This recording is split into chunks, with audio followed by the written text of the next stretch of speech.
Hey everybody, welcome back to another episode of the Hemmings Hot Rod BBQ. Now, as you can tell, I'm doing it solo this week, and the reason for that is because Mr. Stoner is simply on vacation. Everybody needs a little time off. Everybody's got to take a vacation every now and then. This was Stoner's week. He's good. He's doing something probably with cars or boats or whatever the case is, but I am here. And along with myself, I actually have a very special guest by the name of Jason Cammisa. Now, if you don't know Jason, and I'm not sure how you wouldn't know Jason, Jason has been around forever. Jason has written for Automobile Magazine, Motor Trend. He's now with Haggerty. He's done video. He's done podcasting. He's done just about everything. He's kind of a jack of all trades in the automotive world. But more important than that, he is one of the guys that I really do trust his opinions on. You know, when he talks about cars, when he talks about handling, he's no bullshit. He's on point with everything he says, one of the nicest guys in the industry. So we're going to get to Jason in a few minutes. But before we do that, you know, we always pick a car from the Hemmings Classifieds. And on this episode, I wanted to choose something that was a little different, something that Jason wouldn't, well, let's put it this way, something that wouldn't surprise Jason if I showed up to it in a parking lot, right? Because one of the things about myself and Jason, and we always joke, is like why we are friends. Jason will show up in some kind of really cool Mercedes or some eclectic Volkswagen or a BMW or Ferrari, or something that's very European, something that's very, you know, I will show up in the antithesis of that. I will show up in either like a Trans Am or a Daytona or something utterly ridiculous, but in the same kind of oddball vein that Jason would. I just follow the American side. Jason follows the European side.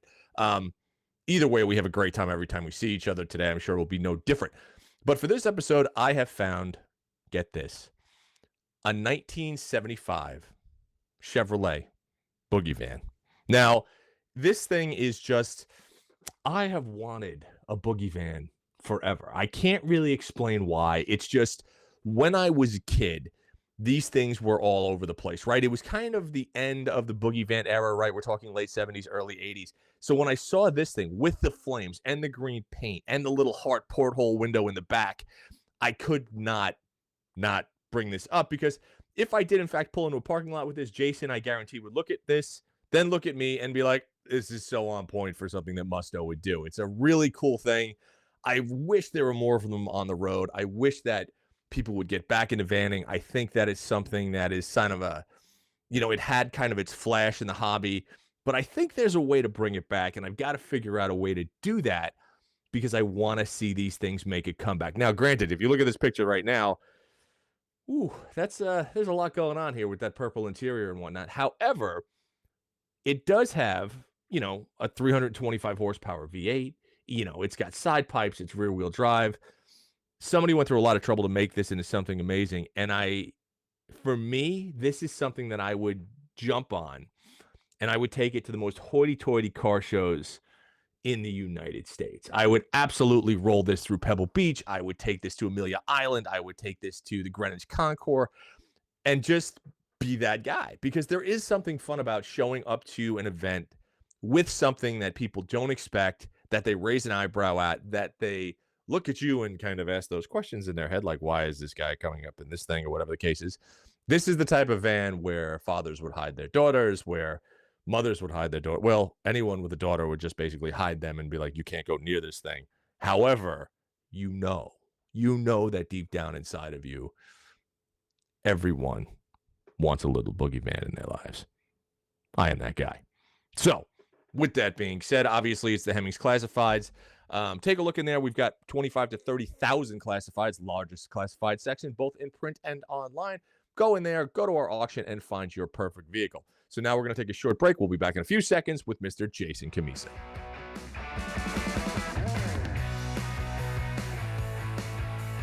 Hey, everybody. Welcome back to the Hot Rod BBQ. I am back with Mr. Jason Cammisa, who, if you don't know him, I'm going to ask, what the hell is wrong with you? Because what? Stop right there. I can't take you seriously. We cannot be taken seriously. I feel like, what are you talking about? Wait, there needs to be an announcer voice that comes in and says, he puts the hag in Haggerty. And he puts the hag in Haggerty. Right. And he Sorry. Put the lemming in Hemmings. It's the two Brooklyn Iron Gearhead Wapdago best Yeah. Brooklyn live. Coming to you live from Northern California. Take it away, boys. I can't. I think we should do. Can't do this. I think we definitely have to do the all Brooklyn episode of the Hot Rod Barbecue. The thing is, I can get away with the whole not being like people not knowing I'm from Brooklyn until the two of us are in the same room. And then I got to talk like this, and the next thing What are you I know, talking about? See, I know. Go ahead, start with me. Go ahead. All right. Sorry to interrupt, but I felt like I needed to, set the expectations low for this episode. This is not going to be a serious thing. We're idiots. So I think what you should do is you should introduce the episode. All right. Hi, my name is Jason Cammisa, and I do things like burnouts and bad behavior, and I do them in electric cars and supercars, and I beat up all kinds of cars. Unlike Mike, who's stuck in like 1967 with a bunch of like, I don't know. I can't. That's not true. I don't even own a car from the newest car. Well, the oldest car I own is 68, not 67. Excuse me. So I'm just saying, you're going to do semantics about that. The newest car is a 96. Okay. That's shocking, actually, that you own something that new. Dude, it has OBD too. Oh, God. I can't believe you know what that is. I'm so proud of you. I know. I mean, well, so this I've been wanting to get Jason on the podcast for a while, and for those of you that don't know Jason, he has been around. Well, geez, you've been around for a long time. You're not as old as me, but like in the automotive world, at least 18 years. 15. 15, yeah. Automobile Magazine. Well, you got Automobile Magazine, Motor Trend, Car and Drive. Well, basically every big buff book that's ever been, you have been a part of in some capacity. Never Auto Week. Never Auto Week. What about have you ever written anything for Hot Rod? No, I think I'm banned from all that stuff because I'm just not cool enough. So we've established 2 publications out of the global span of automotive publications that you haven't been a part of. Yeah. Okay, that's not bad.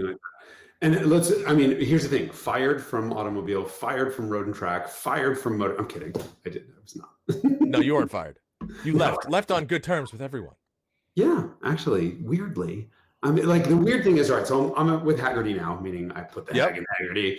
And we were in a meeting yesterday, and I realized it's all my old coworkers from automobile and road and track. I mean, it's just a who's who of all the same people. We're an incestuous, weird bunch of inbred weirdos. But that's listen, for an automobile company, that's kind of nice. You want to be around people who know you and share your sentiments for the automobile world, right? So that seems like it's fine. The cool thing is you go into this, like I went into Haggerty with realistic expectations because I've worked for my boss before and I know what he's great at and what he's not. So I lie to him about the things that he shouldn't know about that I'm getting angry about. And I tell him only about the stuff that I know I like. And that's the nice thing is like, you're poison when you work with the same people over and over again. Right. No. And you and I have never worked together, but we're technically competitors. I guess in some way. Although, I mean, Haggerty is technically an insurance company. I mean, it's hard to be competitors with somebody that you really have fun with. So, and this is the problem. Like, this is Jason and I. We always talk about this. Like every time we get together, our tastes in automobiles are so different. And I don't know why we're friends. Well, that's the whole thing. It's like Jason will pull up with a 190E with a big wing on the back. I'll pull up with a Daytona with a big wing on the back. And we just kind of look at each other like, oh, that's just strange. We shouldn't talk to each other, except that we both have a wing, right? I mean, there's that we have found a little bit of common ground in the Venn diagram between like American muscle car, sort of, big heavy thing fan and elitist European little tiny high revving stupid car me. We have our own synergistic love of the automobile. Yeah. Regardless of what end of the spectrum it should be on. So, all right. So at the end of the day, I have a question for you. I have a question for you. Something that was posted the other day. Now we've all been to, so just so everybody knows, like as journalists, we get to go to press launches, we get to drive all these new cars and stuff like that. And it's actually quite a bit of fun. But a question was posed online the other day about should automotive journalists know how to review, or should automotive journalists know how to drive performance cars and to review them properly? Now, I have a very set opinion of this. Okay. So You have an I mean, opinion? well, I mean, think of it like that, right? So if you go and Jason just, Jason can wheel a car to his credit, literally one of the best drivers in the automotive journalist world out there, can wheel a car any way, shape, or form. Short of being a professional stunt driver, he is the guy you would go to get that really good shot because he knows how to fucking drive. Um, but there are so many people out there, and we know this, that when we go to press launches, you have people that simply can't drive a car. So should people in the automotive industry, journalists and influencers or whatnot, be allowed to review performance cars if they don't have the credentials to do so? Meaning, if they are not qualified to be on a track, if they are not steeped in automotive technology in regards to being able to explain and things like that. Give me your opinion. How long do I have? Oh wow, let's keep it to Okay. give me because mine is a hot no. Hold on. The question. How was the question phrased? Should they be allowed to review these cars? Yeah, Absolutely not. Okay. good, So good. we have to be better than the average consumer in terms of our knowledge base and our abilities. And when I first started in this industry, I had a boss who I found out a couple weeks into working that had never opened the hood of a car in his entire life. And his response to me was, you don't have to be a chef to be a food critic. And as soon as the explosion started to wane, I looked at him and I'm like, yeah, you do. You'll never be any good if you don't understand how this is operating, why it's operating, and how to explain it to people who maybe don't. So there is a place in this industry for non-experts, and those are people we call them mommy bloggers, somewhat derogatory in the industry, but people who are looking from a non-enthusiast standpoint. Someone is looking at reviewing a minivan. Minivan buyers typically don't care about understeer, so I really don't care how it handles, as long as it's safe, and if there are kids in it, does it have a back seat, and does it have a vacuum cleaner, and all those stuff. And I really do see what we do as journalists as a bit actor. Right? If I'm reviewing a minivan, I need to put myself in the mindset of the intended customer. But to do that and to add something to the equation and to add some knowledge to it, I need to understand every part of that minivan from start to finish. And that includes, what does it do in an emergency handling situation? Right? I don't care that it understeers, but I would really care recommending to my sister, the mother of two, a minivan that had significant snap oversteer under trailing throttle, for example. So I need to be able to explore that limit to then say, yes, it's okay, or no, it's not okay for the intended audience, and here's why. And I'm going to one-up you and say, if you can't drive a stick shift, God, you know how often that happens? Dude, my favorite stick shift story is when I went to the launch of the ACR Viper at VIR, and there was a gentleman who will remain nameless that was riding next to me as I was out hot lapping the car. We came in and I said, okay, dude, it's your turn. Get in and you go. He goes, no, I'm good to film. And I go, no. This is Virginia. This is VIR in one of the best handling cars in the world. Go drive it. No, I'm good. And finally it dawned on me and I looked at him. I go, you can't drive a manual, can you? And he just looked at me and he goes, please don't tell anyone. And I was like, what are you doing here? I was like, dear God in heaven. Like, what the hell are you doing here? In a C7 Corvette, I taught the editor-in-chief of a enormous popular online website how to drive a manual. Editor-in-chief. How does that happen? That is the most basic of basic automotive qualifications. Right. Can't drive a stick, you don't count. I'm sorry to say. So let me in defense of the boss of mine who said you don't have to be a chef to be a food critic. He is 100% wrong about that. You can be a food critic, you're just going to suck at it. And I think he sucks at reviewing cars for that reason. But suck is a strong word. He will never be better than mediocre because he doesn't understand it behind it. But in his defense, he's a magazine guy. And he got in this industry and is passing interest in cars and is actually not really all that bad at reviewing cars because he's had so much experience with them. But his abilities are on the magazine craft side. And I don't think people really understand that that's an art form in and of itself. Yes, so agreed. He's a master at getting magazines out, getting stories produced and getting them on paper and editing. And he's a genuine, hats off to him, master at that. But that's a different skill set and a different talent. than being able to dissect a car. And if you can't drive properly, you can't, you'll never understand. And he's actually also a great driver. But the first time I was ever in a car with you on a racetrack, I realized in 3.3 tenths of a second that you knew what you were doing. Clearly, you had been to private track days. You'd been to HPDEs, high performance drivers ed. You knew exactly what you were doing, where to look, what to be doing, where to be, whatever. I see a lot of journalists who have never done any track anything. So they don't understand that you have to wear long sleeves, like just little stupid things. They don't understand how to hold the steering wheel. They don't understand what I know. And so I was immediately comfortable when you started flying. I don't remember what car we were in. I think it was a Mustang. You're flying around a track, totally comfortable because your inputs were exactly as they should be. Like I knew immediately you could drive a car. My biggest problem with the automotive journalism industry is we're constantly put in cars with people that we recognize immediately. This person has no training and no understanding, and it's scary. Yeah, really scary. Yeah. Well, I remember when we had gone to, I don't know if you were at this when we had tested the new Bullet Mustang. It was like the 2020 Bullet Mustang or whatever the case was.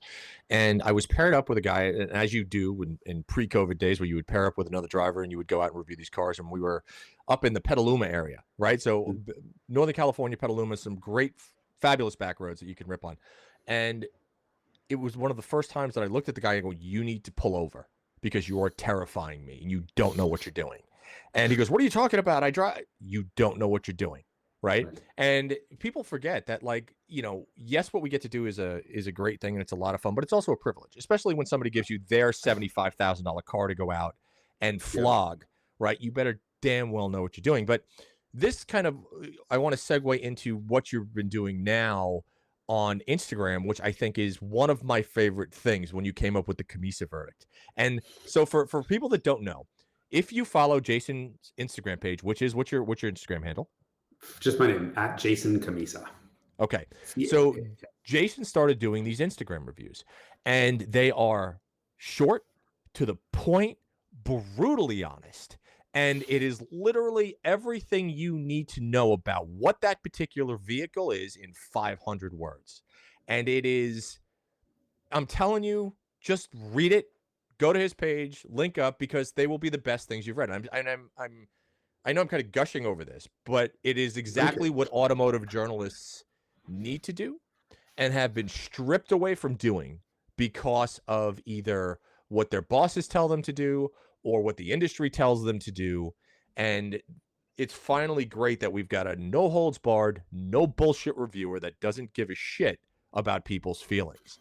And that's not entirely true. Well, it's I feel bad while I'm hurting their feelings. It's not my job to coddle the engineers who made these cars or the product planners who decided on stuff. It's not my job. It's my job to review a car. And I just slammed a Ford Escape and I felt awful doing it. And I say, well, thank you. I mean, but in the title of it, like this is the type of review I hate doing, because there are, no matter how bad the car is, there are a lot of people who have really given their blood, sweat, and tears to make this amazing product. And it is amazing. It's magic, right? This is an inanimate lump of steel and other materials that moves itself at high speed. So that is a miracle in and of itself. However, not everyone's a winner. And in this particular case, not everybody gets a trophy? Not everyone gets a trophy. In fact, some people get a lump of poo on their desk, and that's what Ford got, because the car is just its problems are glaring and they're so much worse than the car's benefits. And look, the instant reviews are just a simple concession that I don't subscribe to the idea that journalists should be taking advantage of press fleets. And most journalists don't own their own cars. They don't work on their own cars. They don't drive their own cars. And I said to all of the car companies, if you're going to continue to give me cars, I'm going to give you coverage back in exchange for that, because it's an exchange, right? They pay for these cars and they put gas in them and insure them, so they get covered. So why would I just do all these things as quote unquote background loans?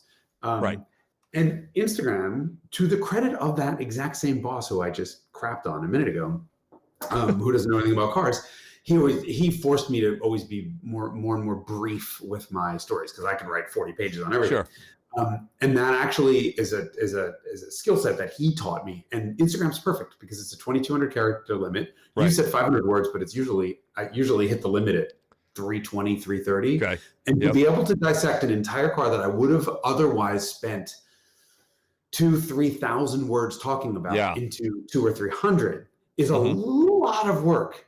It's a lot of work to do. Those Instagram reviews take me a long time. But I think it's worth it because first of all, it's great exercise for me. It's exposure for the cars. And the reason I came up with the hashtag Cammisa verdict is solely so that you can find them. Because in my Instagram feed is buried like, oh, look, here's my stupid Volkswagen. Oh, here's my stupid Mercedes. Sure. Here's my stupid life. Like I'm always making stupid posts. But if you want to see the reviews, you can always search by a hashtag. So you search for hashtag Cammisa verdict and they come up. So it sounds a little bit, I hate the way that sounds, but it was just an easy way of making a hashtag that would be not used anywhere else. Well, I think it works. And like I said, for quick and dirty, unbridled, honest reviews, I honestly think it's the best place to go. And I'm very happy that you started doing it because it's one for me. And for those people out there that don't know, Jason and I are actually from the same place in Brooklyn. Like unbeknownst to us, we literally went to the same like preschool when we were kids. I'm a little bit older than Jason's, but it was that's not very nice to say. Why you gotta go down that road? Because we're saying we're from Brooklyn. If you're nice, people are going to be called bullshit on it. Well, I mean, own it. I'm breaking you, busting your balls. All right, that's what we do. It's how we show affection. You're a nice guy. It's friggin' old. That's true. I know, and I know the beard doesn't help. I know. God damn it. ZZ Wop is your. I know. Yeah. It's the best nickname for you ever. I know. That was well, that's a whole other ball game in itself. But yeah, as far as the reviews go, I think it's just a great place. So people need to go check those out. I appreciate it. So going back to like our personal collections, like I said, Jason definitely goes European. I skew American. But the fact of the matter is we both enjoy old analog driving experiences, right? Whether that's a big carb powered V8 or it's a high revving smaller V8 or it's a Ford, it doesn't make a difference. We like analog feels. So I guess my question is, with all the technology that's out right now, you and I still gravitate to old because it gives us something. Is there any manufacturer, with the exception, I'm going to say, of Lotus, okay, or Mazda maybe with the Miata, that still delivers that? And do you think that there is a place for that car right now? And, I mean, this is a kind of a multi-part question, but the fact of the matter, we've got so much technology, so many nannies, so much bullshit that takes the true pleasure out of wheeling a car and driving a car. Do you think manufacturer could ever go back to making something great again? Yep. First of all, I'm going to ask you. Good. Yeah. I'm going to add. So go ahead. I'm going to add Subaru to the list because the new BRZ just launched this week. I don't know when the show is airing, but and they resisted the temptation to go turbocharged, and I commend that decision. We haven't driven the car yet. It will be months before we do. But I frankly don't care because I am not in a car to go really fast without having an experience. I like you said, I want the experience. The reason that I say there is still a market for that, even though BRZ and Miata sell in very small numbers, is if you look at the amount of money people are spending on two things, it's very telling. Number one, old cars, right? So right now, old cars are just out of control expensive. Yeah. And number two, the new cars that eschew all of the, God, that's such a stuck-up word. Not bougie there at all. Jesus. No, not at all. The new cars that stay away from cheats for speed, like turbos and electric motors and stuff like that, and dual clutch transmissions actually command the highest price. So look at Porsche 911, for example. There's the base car, and then there's the S, and there's the GTS, and really no one cares about any of them. They're wonderful. But the GT cars, like a GT3 Touring, they're still $200,000. They were $180,000 new. They stayed at $200,000. 911R, same thing. GT4, same thing. So when you get to, we're at a point in the history of the automobile where we're at the end of the internal combustion engine. Correct. And so manufacturers are throwing everything they can to make these cars faster and faster to keep up with the electric cars, but it's a fool's errand. It's never going to happen. Electric cars are just way faster. And the ones that are concentrating back on the experience with a manual and with a naturally aspirated engine are the ones that are selling out at 3 times the price.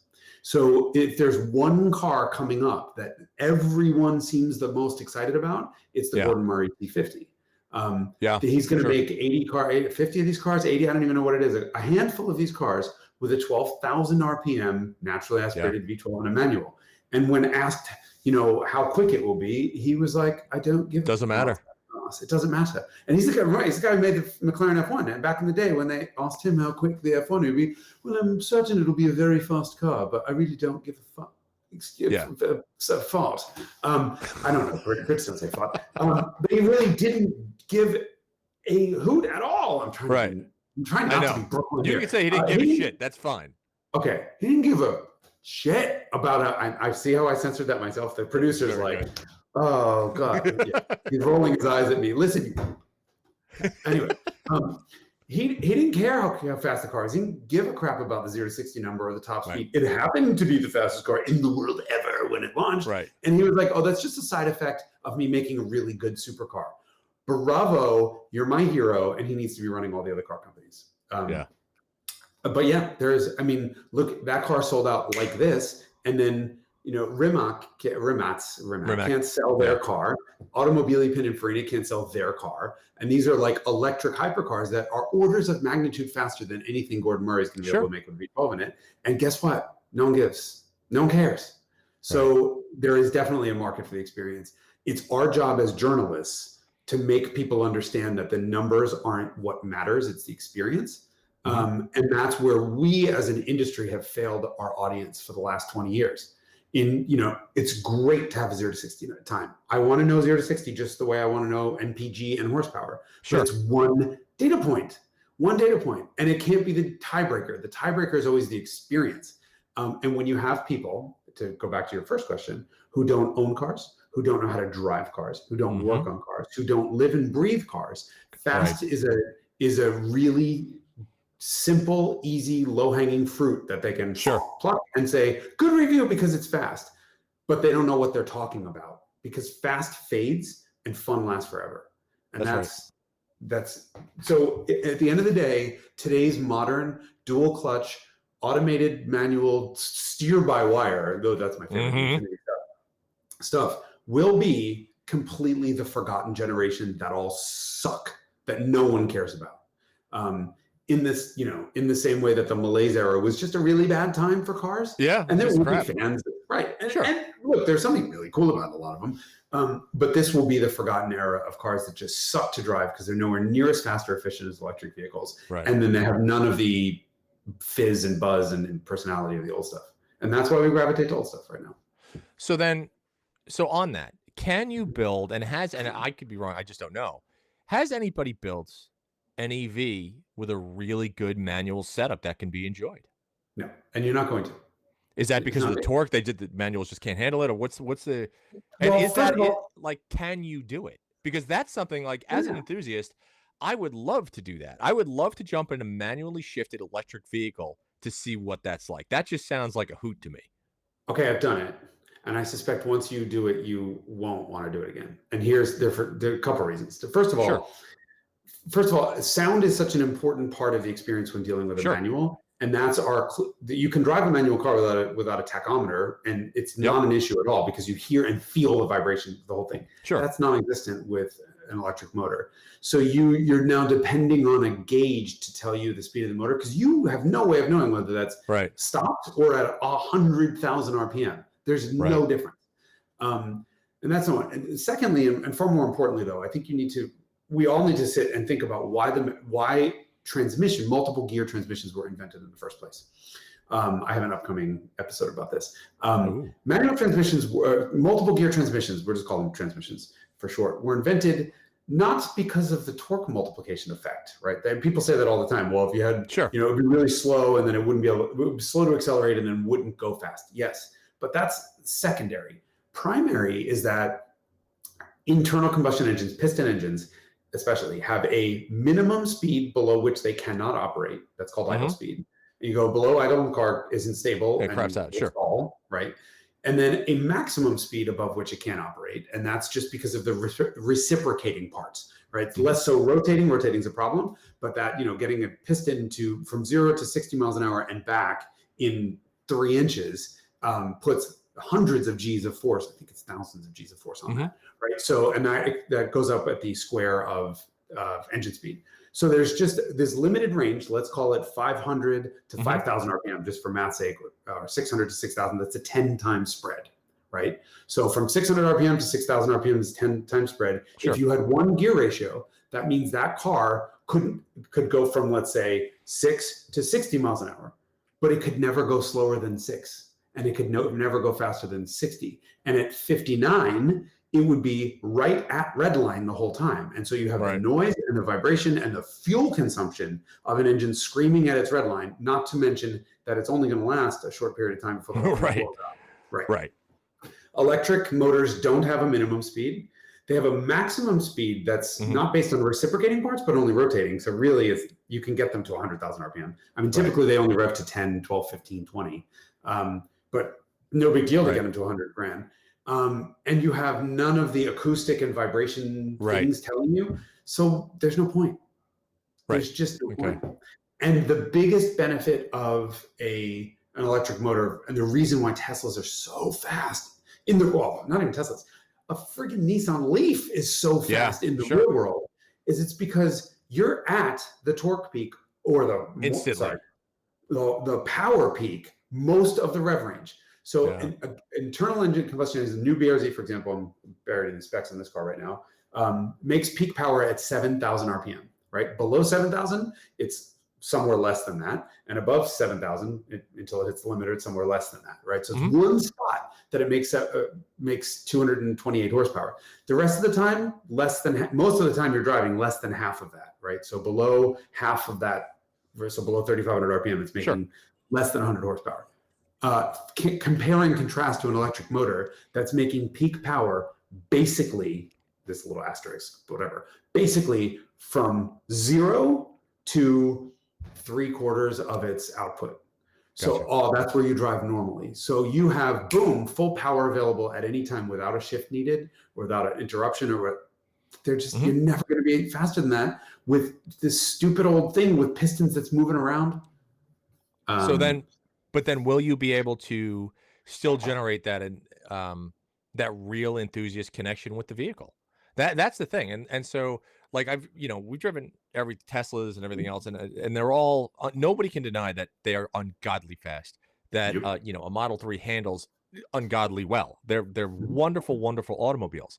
However, there is that connection as an enthusiast driver that I miss every time that I get in one. And I'm just like, I want compression braking. I want to hear that rev. I want to hear all that stuff. I want to know if, and I don't know if it's just an age thing, right? Because in 10 years, drivers are not going to know about that, right? We passed a mandate in California that cars, new piston-driven cars are not going to be sold in California after 2030.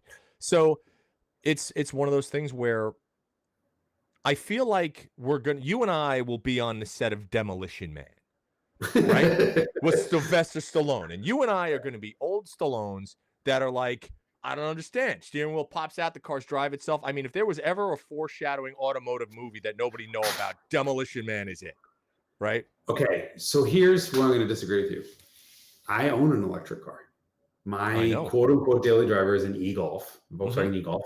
Of course, I have Pilot Sport 4S summer tires on it, so it pulls 1.07 G on this. Get bad. Output the C8 Corvette. I put a 034 Motorsport rear bar in it, so it gets sideways, and I can drift my front-wheel drive electric car around a corner. And I love driving that car. I absolutely love it, but in a completely different way and for a completely different set of reasons than I love all of my other cars. And all of my other cars are manual. I have no automatics. They're manual, high-revving, sound-centric cars, right? They're all just an engine with a car strapped around it. And I will, when I drive an electric car, I miss the dance with a manual. So I think of the whole manual, the interface between a clutch, a shifter, the engine, the gas pedal, and the engine. That's all just a dance. And we're doing it for fun, right? Sure. You can dance across the street or you can walk across the street. And walking across the street is faster and more efficient. And you may look like an idiot doing so. But dancing is a lot more fun. Right. And so I really don't have, So the 2035 California mandate didn't upset me at all. I was actually on a rally when I heard about it in a new car, in a Porsche 718 Spider. And I'm like, I drive an EV already. I don't care. Yeah. Then I got the Porsche out onto a back road and did felonious type of things for a very long time. And I actually almost cried. I got that, that sensation that you're watching some sort of stupid Hallmark movie. Magical. You're like, are you kidding me? Yeah. But I got that feeling because I'm like, wait a second, this is what I'm going to miss. Right. But that car's not going anywhere. It's not like in the next 10 years, we're not going to be able to drive it. We're going to start seeing limitations on piston engines for sure. Sure, of course. And we're not going to be able to drive and we're not going to drive our cars into the city of San Francisco in 10 years. Of course. That'll be, they're going to put limitations on that. But the more Priuses that are off the road replaced by electric cars that are not using any gasoline means the more gasoline for me to burn in the old Ferrari and the old Volkswagen and the old BMW, and I'm fine with that. Yeah. Because for transportation purposes, an electric car is just a far better solution. Like we as a society have now found a better way. But for dancing, I still go dancing. Well, I used to before COVID. I still go dancing and I will always want to dance. And I can now take my electric car down to the grocery store and motor efficiently down there, or I can dance my way to the grocery store. And it's my choice on whether to do it. Right. And I don't feel the future because you were in the Lucid Air, right? Mm-hmm. This is astonishing. Astonishing. I think we both got out of that thing and went, I would spend an ungodly amount of money on this car immediately. I would. I mean, there are so few modern cars that I'd buy right now with my own money at full MSRP. Tesla, like a Model 3 or Model Y, and this is the first SUV I've ever said this about.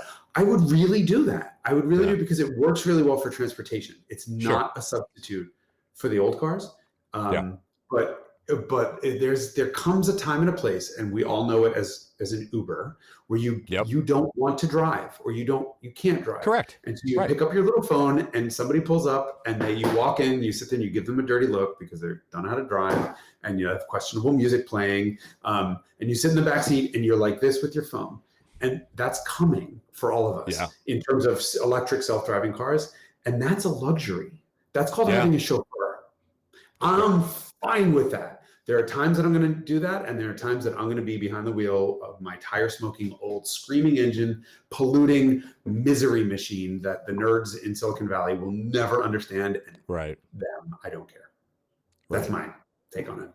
I think that's a good take. I think that's, I think we have so much technology that's steeped into these cars right now, and again, we are that last generation, I think, or one of the last generations that has the ability to experience both, right? Everything we've experienced, everything from the carburetor all the way up to, new EVs, and it is only going to get better, right? Do you own anything? Yes, the Ferrari's carbureted. Ferrari's carbureted. Okay. And my old Isuzu Pup was carbureted too. Okay. So you still own carbureted cars. I own a lot of carbureted cars. Yeah. But I think that as stuff progresses and things get better, I think the definition of driving and transportation is going to change, right? And I think it's going to be an adaptability process for enthusiasts going forward. And, for me, like electric cars, everybody thinks that I hate them, and that is absolutely not the case. I have no ill will towards an electric car. I would absolutely, if I had to commute every day, I would be an idiot not to own one, right? Or a hybrid of some sort. It would make perfect sense. Oh God, no. Now you went too far. No. See, I sorry. Still get the whole range anxiety thing. You are Italian from Brooklyn. Anxiety is your oxygen. That's what you do. I don't want, dude. But here's my part. With any EV, the way that I drive, and I've had friends of mine tell me, just don't drive as fast. And I'm like, piss off. I want to drive fast. You know what I mean? Don't drive 100 miles an hour to LA on the 5. I want to get there. I want to drive 100 miles an hour to LA on the 5. Anyway. Look, EVs are. I would do that in anything. I do it on my Bronco, and that thing, like the fenders are ready to fall off. I know, but those cars are here. The thing I get it, but electric cars are in their infancy. In 10 years, we will be able to drive 100 miles an hour wherever we want. But that's why the hybrid works for me because I won't run out of gas. I know. Your face looked at me. You wanted, last time we talked about this, you wanted a Toyota Avalon hybrid. I have never laughed so hard. I almost lost control. Dude, I will be the poster child for that. You know why? And this goes back to my old school roots, and you might appreciate this. Okay, so the Toyota Avalon Hybrid is my version of like a 71 Continental Brooklyn Exactly style, what it is.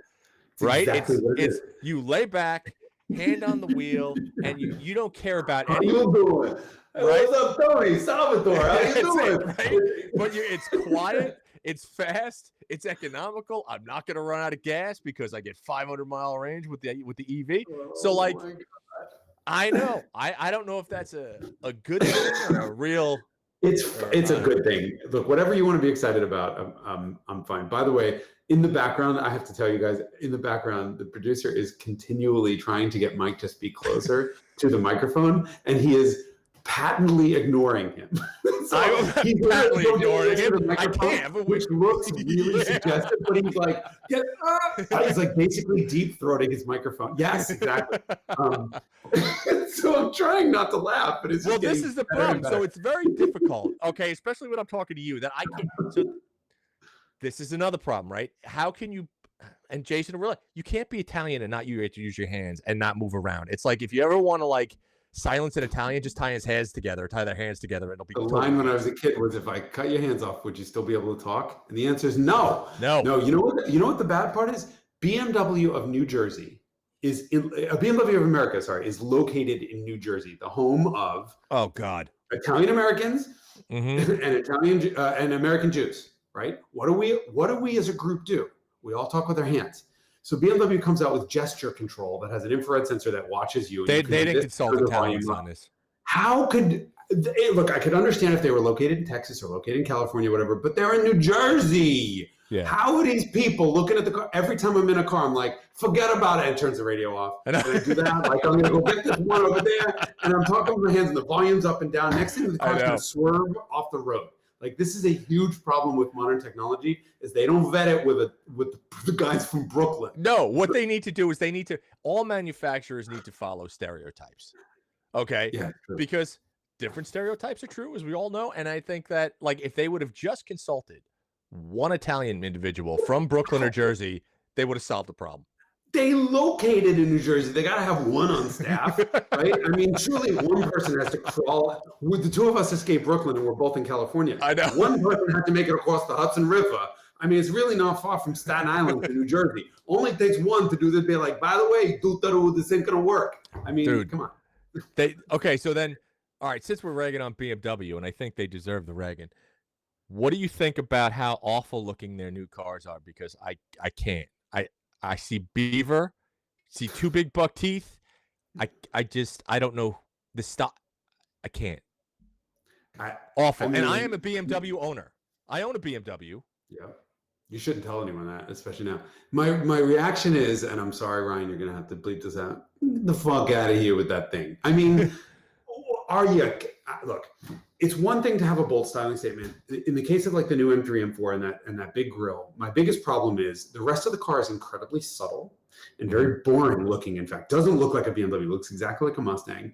It's missing all of the traditional BMW styling cues that date back 30, 40 years, like the Hofmeister kink and you know, the horizontal line, whatever. So it's an anodyne insurance rendering looking thing that literally could be any manufacturer on the road, and then that has grafted on the biggest, stupidest grille in the world. If you're gonna do it, do it. Make the whole car outrageous. Like every Japanese car maker right now, where there's like enough styling on every car for 6 cars. But this has nothing on it except 2 buck teeth. I don't know what is going on at that company, but they just can't figure anything out. Like, they had styling down. It was the one good thing that BMW could do. They can't make a reliable car. They can't make it easy to interact with, because you do this and it makes a lane change. They can't.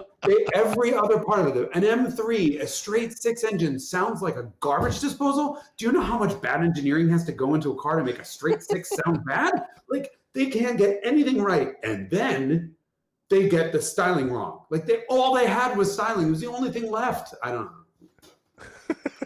I'm so hard on BMW because they were so on top for so long. Yeah. And it's a train wreck. It's impossible to look away. It is. Ugh. It is.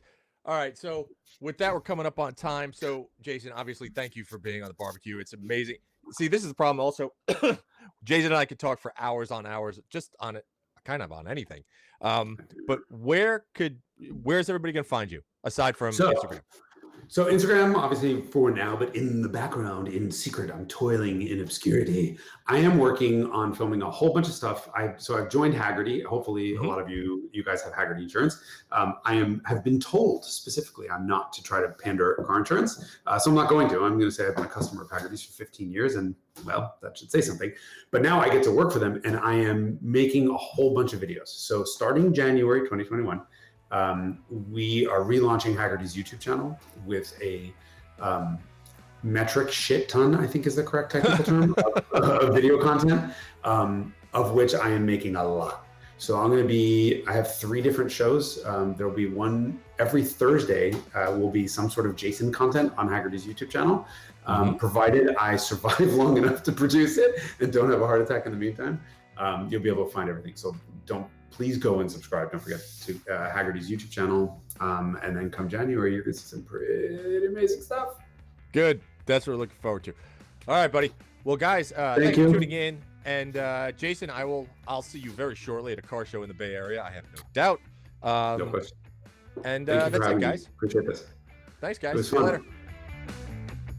Thanks for listening, folks. And again, please subscribe to the Hot Rod BBQ podcast. If you're on Spotify, check us out there. Subscribe to it on iTunes. And if you are going to go to YouTube, make sure you go to the Hot Rod BBQ podcast and hit that subscribe button. And we'll come to you every week.